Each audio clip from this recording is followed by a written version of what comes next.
कुंभारीमध्ये पाझर तलाव फुटला, शेतकऱ्याचे कोट्यवधीचे नुकसान, 60 एकर शेतीचे नुकसान. सांगलीच्या जत तालुक्यातील कुंभारी येथील जाधव वस्तीवरील पाझर तलाव शुक्रवारी मध्यरात्री अचानक फुटून 60 एकर शेतीसह शेतकऱ्याचे कोट्यवधीचे नुकसान झाल्याचा प्राथमिक अंदाज व्यक्त करण्यात येत आहे. येथे असणाऱ्या पाझर तलावात म्हैसाळ योजनेचे गुरुवारी पाणी सोडण्यात आले होते. तलाव पूर्ण क्षमतेने भरल्यावर सांडव्यातून पाणी सोडण्यात आले होते. शुक्रवारी मध्यरात्रीच्या सुमारास तलावाला मध्यभागी भगदाड पडले.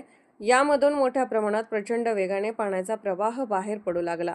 पाणी आसपासच्या शेतामध्ये प्रचंड वेगाने वाहू लागल्याने शेतातील लाईटचे डांब कोसळले.